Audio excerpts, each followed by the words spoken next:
la disciplina. Hay dos conceptos de la palabra disciplina. Se desprenden dos enseñanzas de allí. La disciplina es instructiva y la disciplina también es correctiva. Está la disciplina personal. Si me acompañan en primera carta a los Corintios, capítulo 9, versículo 24. Dice así la palabra de Dios, 1 Corintios 9, 24. ¿No sabéis que los que corren en el estadio, todos a la verdad corren, pero uno solo se lleva el premio? Corred de tal manera que lo obtengáis. Todo aquel que lucha, de todo se abstiene. Ellos, a la verdad, para recibir una corona corruptible, pero nosotros una incorruptible. Así que yo de esta manera corro, no como a la aventura. De esta manera peleo, no como quien golpea al aire, sino que golpeo mi cuerpo y lo pongo en servidumbre, no sea que habiendo sido heraldo para otros, yo mismo venga a ser eliminado. Aquí tenemos una disciplina personal. El apóstol está pensando en aquellas olimpiadas que se hacían en Grecia y observando el esfuerzo de todos los atletas, él dice, todo el que corre en un estadio, todos corren, dice, pero uno se lleva el premio. Y entonces dice, hay que correr de tal manera de llevarse el primer puesto. Y entonces dice, todo aquel que lucha, que compite, de todo se abstiene. No es fácil permanecer en el primer puesto sin un sacrificio.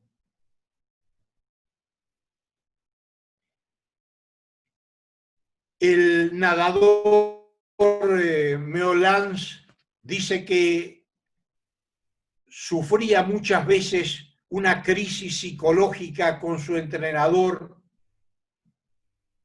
porque lo sometía a una presión muy grande, pero eso le llevó a ocupar los primeros puestos y ganar las medallas de oro y ganar los trofeos importantes. Todo aquel que lucha, que corre, que compite, de todo se abstiene. Y esta es una disciplina personal, hermanos. Debemos aprender a abstenernos de todo aquello que nos impide correr la carrera livianamente, sin peso y menos sin pecado, como dice Hebreos capítulo 12. Dice el apóstol Pablo a los Corintios, primera carta, capítulo 6, verso 12, todas las cosas me son lícitas, mas no todas convienen. Todas las cosas me son lícitas, mas yo no me dejaré dominar de ninguna. Y debemos ser sabios y pedir a Dios discernimiento para saber dejar aquellas cosas que hacen mal a nuestra vida espiritual, que nos afectan en nuestra carrera cristiana. El boxeador lleva un entrenamiento muy duro y se sacrifica mucho para estar en el ring apenas 30 minutos, pero le lleva mucho sacrificio y el resultado se ve en el que logra la corona, la victoria. Dice Pablo a los Corintios también, su primera carta, capítulo 10, verso 27, todo me es lícito, pero no todo conviene. Todo me es lícito, pero no todo edifica. Y hay cosas que no están prohibidas en la Biblia, pero puede ser que sean nocivas para cada uno de nosotros. Puede que lo que para mí me da libertad, a ti te hace mal y tú tienes que abstenerte como yo de otras cosas que a otros hermanos no le afectan. Aquí tenemos la disciplina personal. Tenemos un ejemplo en los 4 jóvenes que fueron llevados en cautiverio a Babilonia, Ananías, Misael y Azarías y Daniel. Se abstuvieron de comer de los manjares del rey porque eso había sido sacrificado a los ídolos. Y pidieron que se les probase 10 días comiendo solamente legumbres. Y se los probó y fueron hallados 10 veces mayores que los demás sabios de Babilonia. Hay que pagar un precio. Abstenerse de ciertas cosas que, siendo lícitas, nos van a impedir lograr ciertos méritos espiritualmente en la carrera cristiana, y hay que pagar el precio. Hay que sacrificarse. No fue fácil para estos 4 jóvenes abstenerse de todo eso y recibir quizás burlas y desprecio por ser ellos hebreos que estaban cautivos y creían que con comer legumbres iban a estar ellos reluciendo como los otros que comían de todos los manjares del rey. Dice el apóstol Pablo a Timoteo en su primera carta, capítulo 4, verso 6, si esto enseñas a los hermanos, serás buen ministro de Jesucristo, nutrido con las palabras de la fe y de la buena doctrina que has seguido. Nutrido. La palabra nutre, hermanos.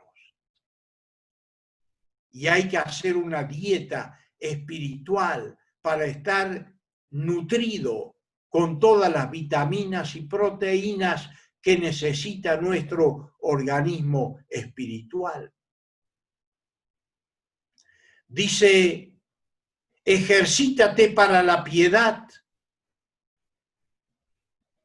porque el ejercicio corporal para poco es provechoso, pero la piedad para todo aprovecha, pues tiene promesa de la vida presente y de la venidera. el ejercicio corporal tiene provecho, pero tiene que ver con nuestro cuerpo, con este mundo temporal, como es nuestro cuerpo. Pero ejercitarse para la piedad es la vida que agrada a Dios. La piedad es la vida que honra y glorifica a Dios, una vida piadosa. El pecador vive una vida impía que ofende la santidad de Dios y quebranta sus mandamientos. La piedad nos hace obedecer a Dios y vivir para la gloria de su nombre. Ejercítate para la piedad. Dice verso 11, esto manda y enseña, ninguno tenga en poco tu juventud, sino sé ejemplo de los creyentes en palabra, en conducta, en amor, en fe y pureza. Entre tanto que voy, ocúpate de la lectura, de la exhortación y de la enseñanza. No descuides el don que hay en ti. Ocúpate de estas cosas, permanece en ellas para que tu aprovechamiento sea manifiesto a todos. Ten cuidado de ti mismo y de la doctrina, persiste en ello, pues haciendo esto te salvarás a ti mismo y a los que te oyeren. La disciplina personal, hermanos, es la determinación que tomamos, que debemos de tomar frente al amor, a la gracia y a la misericordia que Dios ha tenido para con nosotros. Es la decisión que debemos de tomar, una decisión moral. Estamos comprometidos moralmente por lo que Dios ha hecho, por lo que Dios es. Estamos comprometidos para vivir una vida que glorifica a Dios y para esto hay que pagar un precio. Ejercítate para la piedad. Esfuérzate. Es como uno ve los atletas que hacen la maratón, cómo se van estirando como corzuelas y se estiran y buscando el primer puesto y un esfuerzo sobrenatural. Pues nosotros debemos esforzarnos para alcanzar la meta, para glorificar a nuestro Dios. Disciplina personal. La disciplina de Dios. Les invito a leer en Hebreos capítulo 12. Hebreos capítulo 12, versículo 3.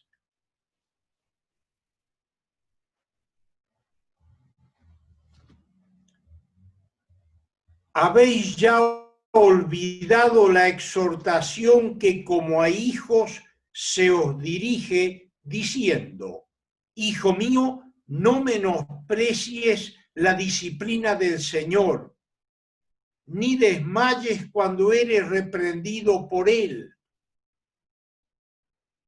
Porque el Señor al que ama disciplina y azota a todo aquel que recibe por hijo.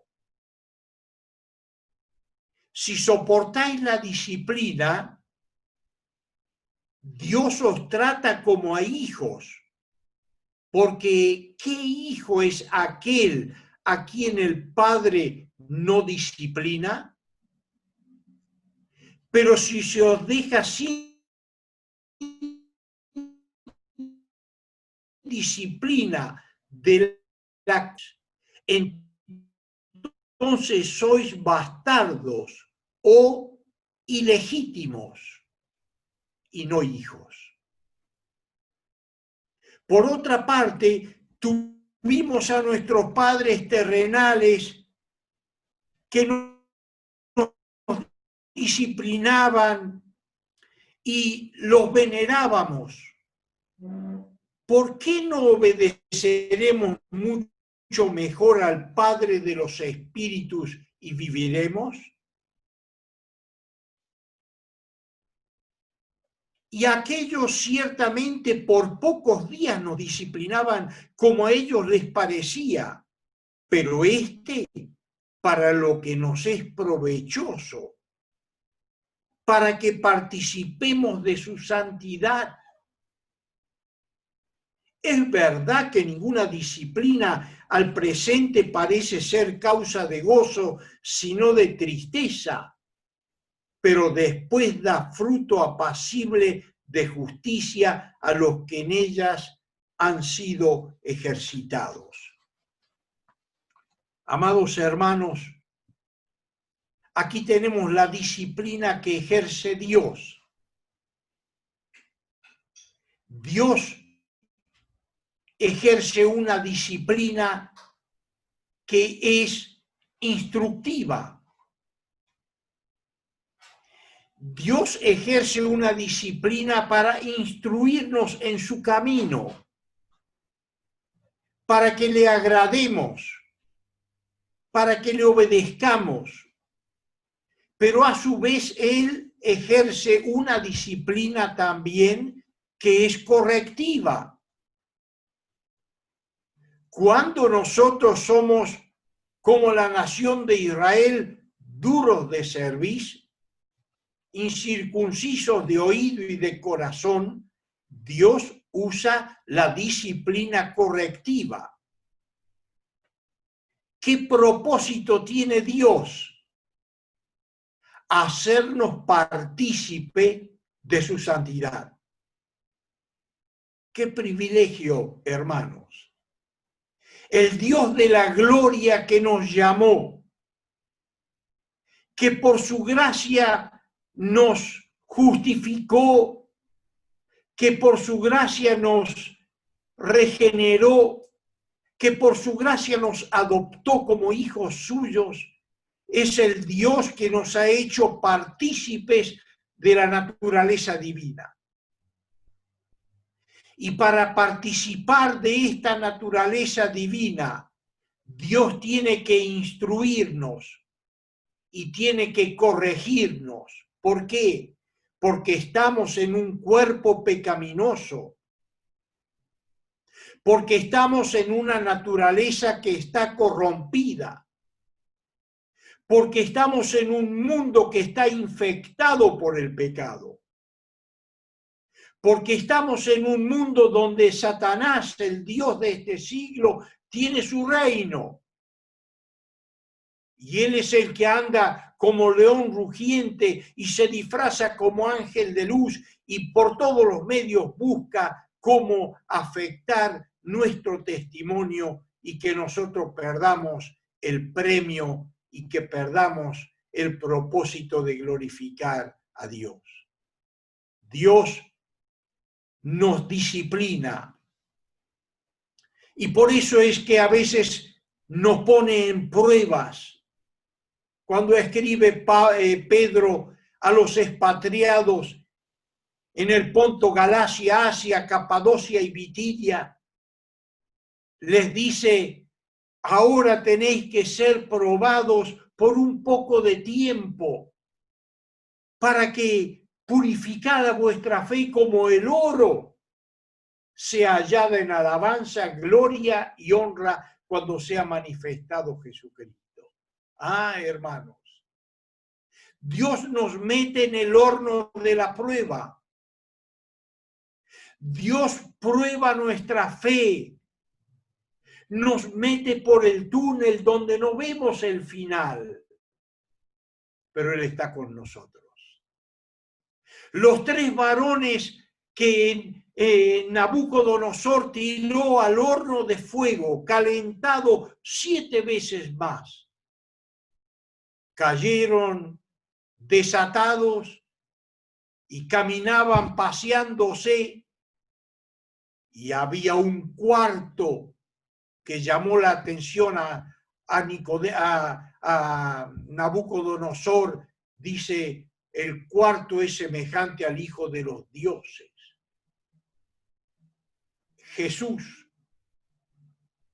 Jesucristo, en una teofanía, estuvo allí presente con estos tres varones que estaban siendo probados.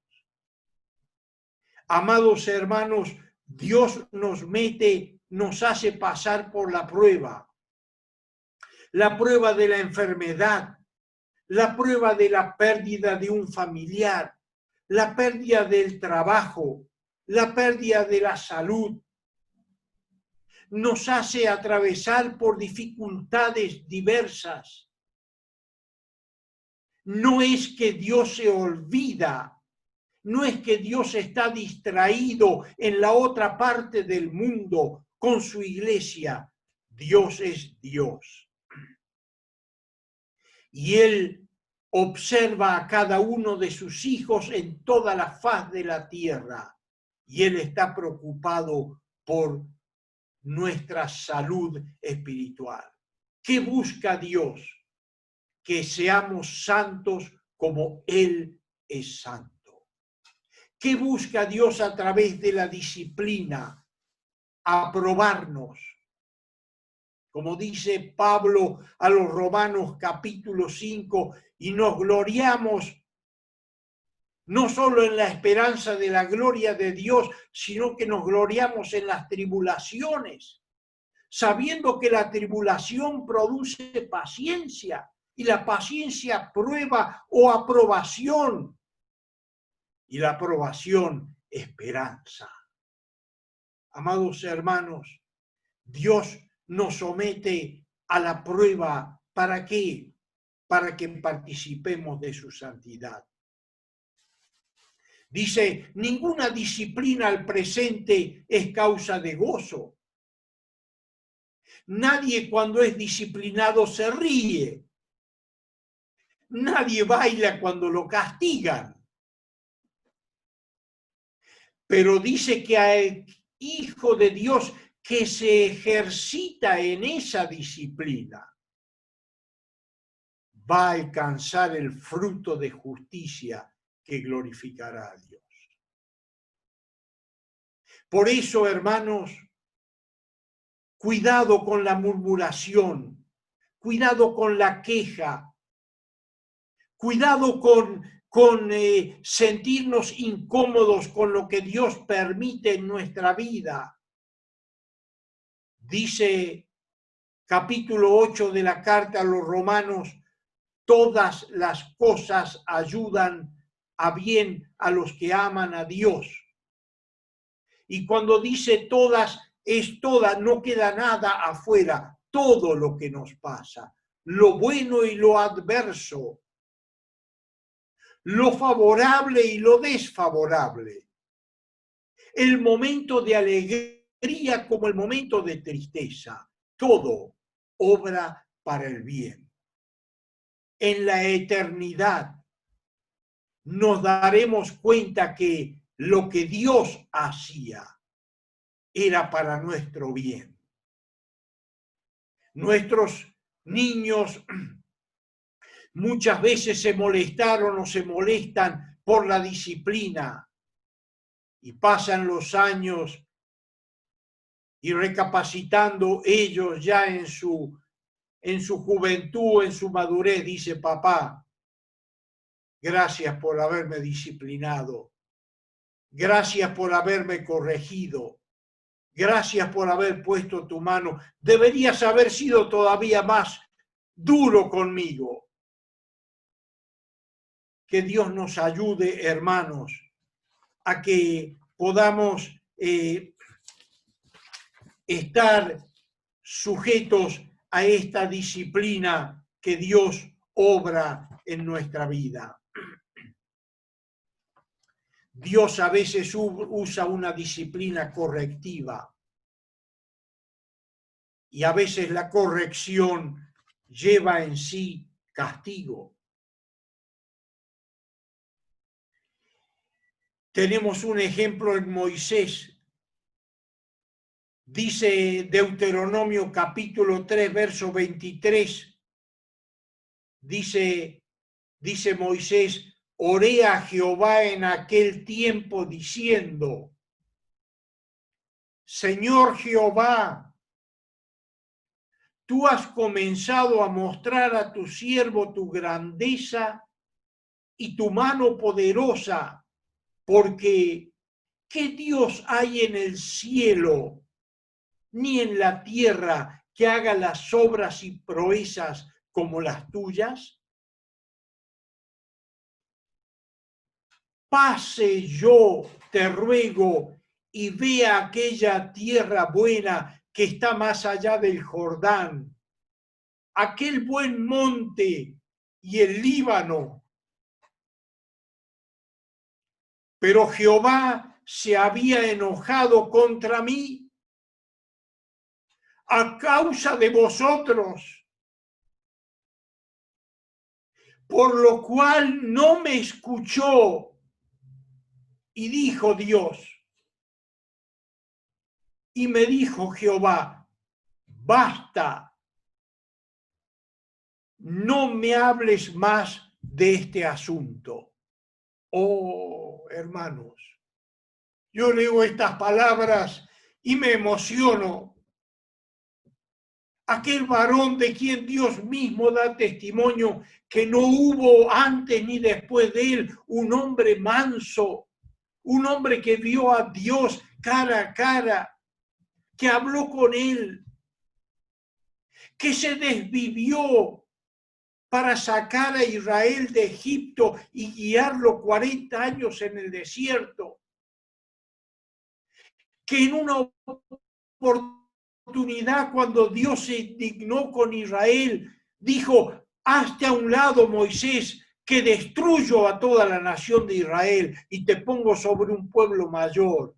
Y Moisés se puso al frente y dice, si tú vas a destruir a Israel, a mí me borras del libro de la vida. ¡Oh!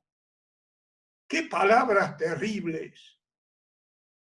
Este hombre que dio toda su vida por los israelitas en un acto de enojo porque la nación de Israel lo hizo enojar. Yo he sido testigo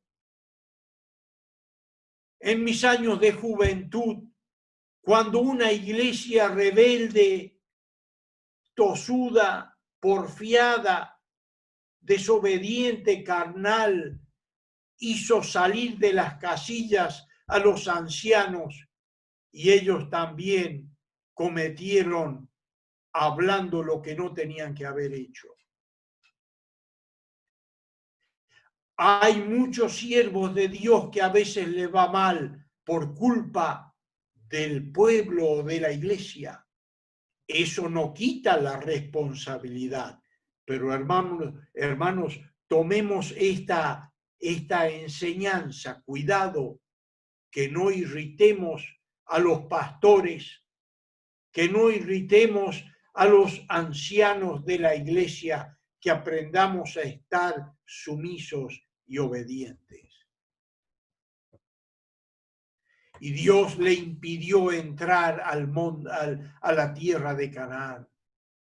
Y le dijo Dios allí en el verso 27, sube a la cumbre del Pisga y alza tus ojos al oeste, al norte y al sur y al este, y mira con tus propios ojos, porque no pasarás allá. Dios, hermanos, no es como nosotros. Bueno, esta vez te perdono, y la próxima no. Y después uno vuelve de nuevo a hacer lo mismo. Bueno, esta vez te perdono, paso por alto, la próxima no.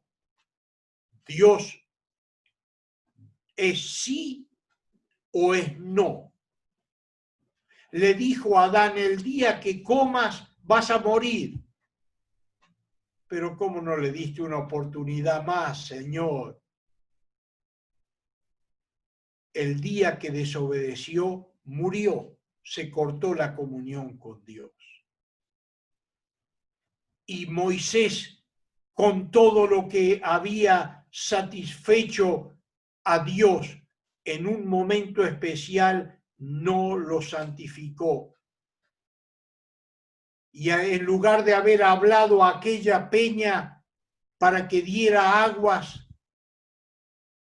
él golpeó a la peña para que diera aguas, y eso irritó a Dios, porque la peña era figura de Cristo, y la peña ya había sido herida.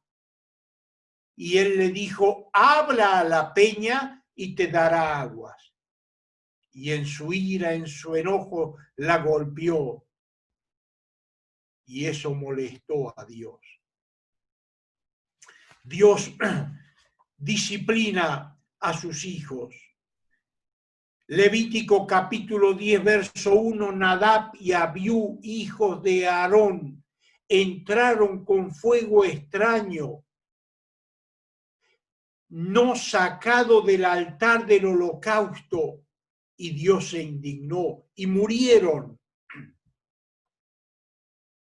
Y Moisés llama a Aarón, y va a Aarón y mira a sus dos hijos muertos. Y Aarón cayó. ¿Por qué? Dios lo hizo. Dios a veces usa una manera drástica para llamarnos a la reflexión. Dios disciplinó la vida de Jonás. No hizo lo que tenía que haber hecho de ir a predicar a Nínive, por todo lo que él se justificó, por todo lo que esa nación era y lo que iba a hacer con su pueblo. Pero Dios contra natura lo lleva hasta Nínive. Él se va al lado opuesto, pues Dios soberanamente manda un viento, levanta una tempestad, lo echan al mar y prepara Dios un gran pez que traga a Jonás y está 3 días y 3 noches allí hasta que es quebrantado, y dentro de la oración que Jonás hace dentro del pez, dice: la salvación pertenece a Jehová. Y el pez lo devuelve en las costas de Nínive y él va y predica. Dios disciplina a quienes no quieren obedecerle. Dios disciplinó a Ananías y Zafira. Mintieron. Nosotros tomamos la mentira como cosa muy fácil. Menos mal que Dios no siguió matando a todos los mentirosos, porque no estaríamos ninguno de nosotros. Pero dejó un precedente. Dios no quiere la mentira, abomina la mentira. Dice que todos los mentirosos van a ir al infierno. Por lo tanto, Él quiere que en sus hijos, en su pueblo, en su iglesia, su nombre sea santificado. En tercer lugar, la disciplina de Dios en la iglesia. Primera Corintios, capítulo 11, verso 27 al 32. Primera Corintios, capítulo 11, verso 37, 27 al 32.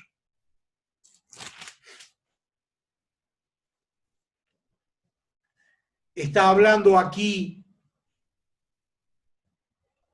del desorden que había en la iglesia en Corinto y cómo tomaban la cena indignamente. Dice primera carta a los Corintios, capítulo 11, verso 27, de manera que cualquiera que comiere o bebiere de esta copa del Señor indignamente será culpado del cuerpo y de la sangre del Señor. Por tanto, pruébese cada uno a sí mismo y coma así del pan y beba de la copa, porque el que come y bebe indignamente sin discernir el cuerpo del Señor, juicio come y bebe para sí. Por lo cual hay muchos enfermos. Acá viene la disciplina de Dios. Por lo cual hay muchos enfermos y debilitados entre vosotros y muchos duermen. Si pues nos examinásemos a nosotros mismos, no seríamos juzgados. Mas siendo juzgados, somos castigados por el Señor para que no seamos condenados con el mundo. Dios disciplina a su iglesia, hermanos. Había en la iglesia de Corinto desorden. Había pleitos, enemistades, divisiones. Había desorden en el culto. Había pecado de inmoralidad. Y ellos lo disimularon, se jactaban. Y Dios disciplina a la iglesia. Hermanos, dice el apóstol, ninguno de nosotros vive para sí. Nuestro testimonio, nuestra conducta afecta. Formamos parte de un cuerpo, el cuerpo de Cristo. Y mi inconducta afecta a mi entorno. Mi indisciplina afecta a mi entorno. Y entonces cada uno de nosotros debemos pensar que el pecado mío afecta a toda la iglesia. Por eso dice, había enfermos, había debilitados y había otros que ya el Señor los llevó.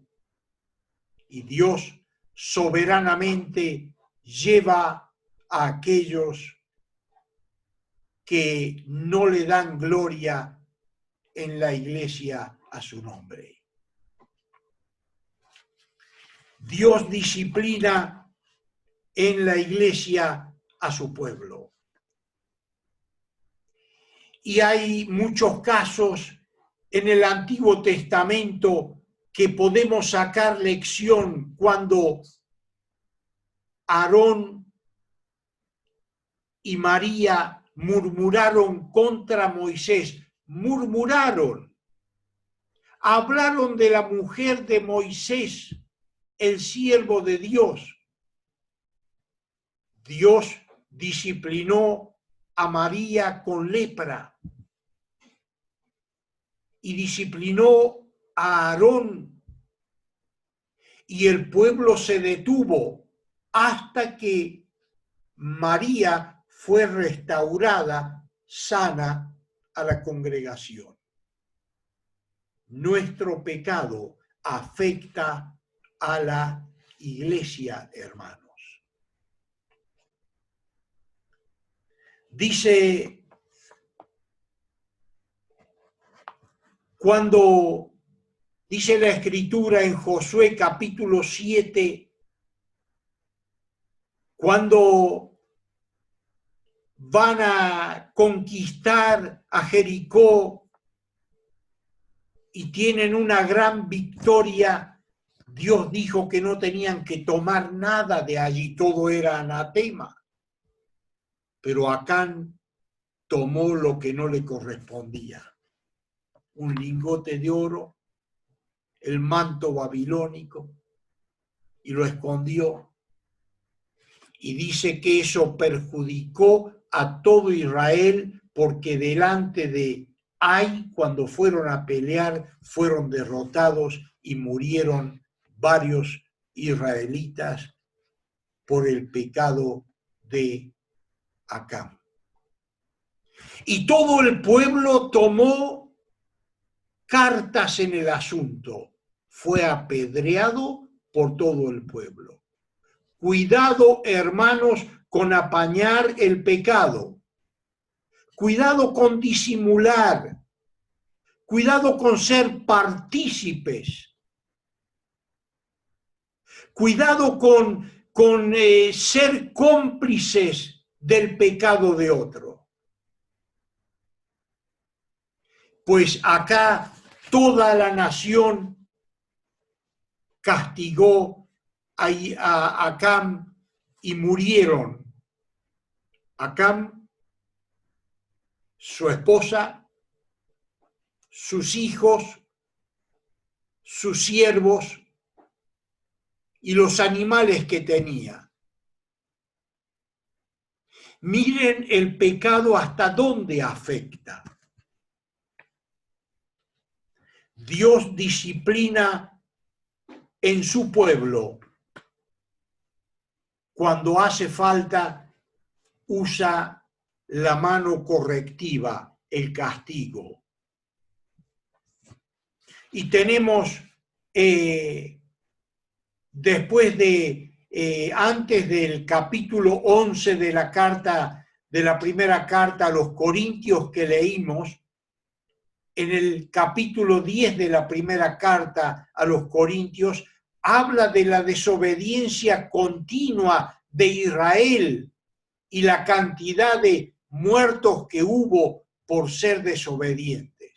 Y de ahí viene el capítulo 11. Cuidado, hermanos.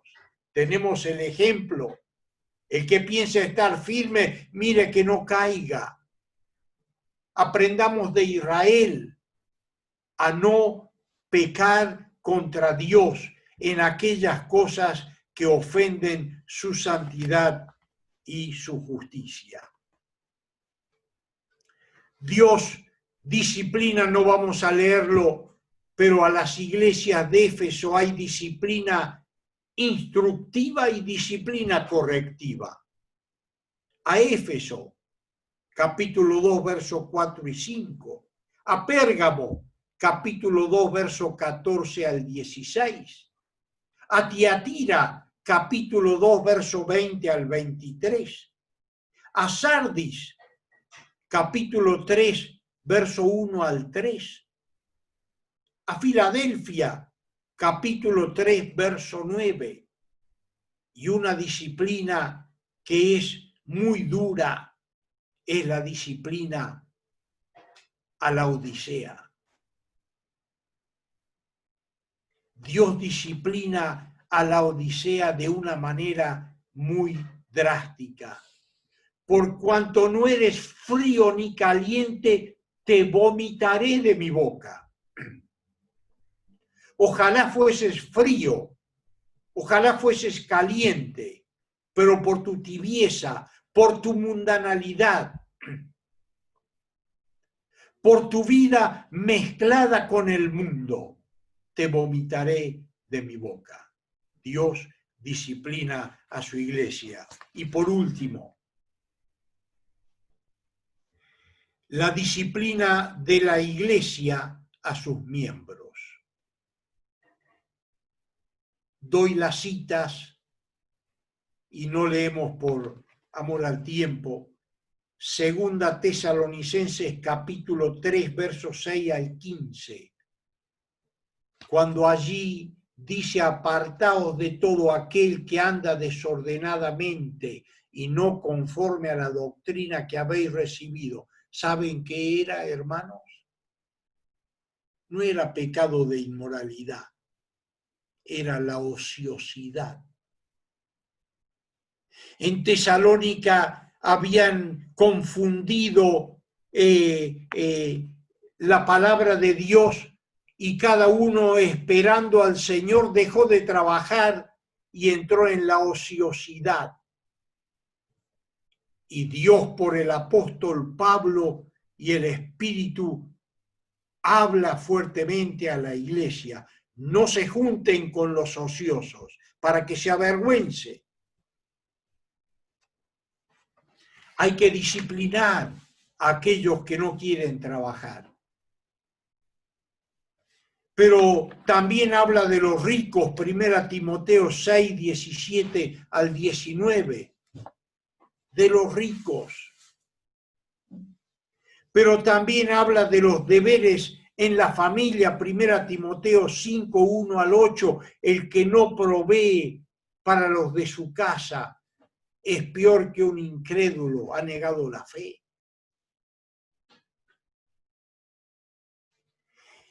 Primera Timoteo 1, 18 al 20, Himeneo y Alejandro, que se apartaron, que se desviaron de la doctrina y fueron apartados, fueron disciplinados por la iglesia. Primera Timoteo capítulo 6, verso 3 al 5, los que enseñan doctrinas erróneas. Dice que hay que apartar a los tales para que no contaminen, un poco de levadura leuda toda la masa. Primera Timoteo 5, 20 y 22, a los que persisten en pecar, repréndelos delante de todos para que los demás también teman. No hay que ser compasivo con los que persisten en pecar después que se les amonestó una y otra vez. Hay que reprenderlos delante de la iglesia, no en presencia de personas no salvas, pero hay que reprenderlos para que los demás también teman.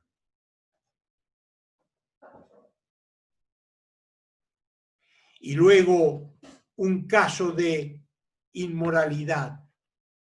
1 Corintios capítulo 5. Había un caso de inmoralidad. Había una persona que estaba durmiendo con su madrastra, con la mujer de su padre, y esto salió a la luz. Y una cosa es cuando el pecado no sale a la luz, la persona lo confiesa espontáneamente o se lo habla a solas, pero cuando ya ha trascendido el pecado público, debe ser juzgado públicamente. ¿Por qué? Ha manchado el nombre de Dios. Ha manchado el nombre santo de Dios. Ha manchado el santuario. Somos el templo de Dios. Y dice el apóstol, yo les pedí que no se junten, no con los, lo leo para primera carta a los Corintios capítulo 5,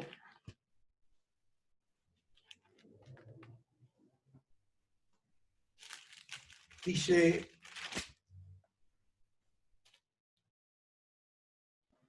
verso 11. Verso 11, dice, os escribí que no os juntéis con ninguno que llamándose hermano fuere fornicario, avaro, ladrón, idólatra, maldiciente, borracho, con el tal ni aun comáis. No podemos tener comunión con aquellos que diciéndose hermanos, pecan, deshonran a Dios, manchan el testimonio del Evangelio. Y amados hermanos, la Iglesia debe tomar parte en estos casos porque de lo contrario lo va a hacer Dios. en una iglesia no se tomó medidas con una mujer que había pecado y en su, digamos, siendo soltera, tuvo una criatura y no se la juzgó. Y luego pasó el tiempo y esta hija se le enfermó. Y toda la iglesia oraba para que se salve la hija. Y Dios llevó a la madre. Murió la madre de un paro repentinamente. Y más tarde la hija también murió. Si la iglesia no toma medidas con los casos que sabe, Dios tomará medidas con aquellos que no han sido disciplinados. Y no nos olvidemos que Dios es amor, que Dios es paciente. Pero dice la carta a los Hebreos capítulo 12, Dios es fuego consumidor. Cuidado, hermanos. Dios nos ayude a santificar a Dios en nuestra vida, a santificar a Dios en la iglesia, a dar gloria a su nombre, no de palabras, sino con una vida que le glorifique a Él. Dios bendiga su palabra, hermano.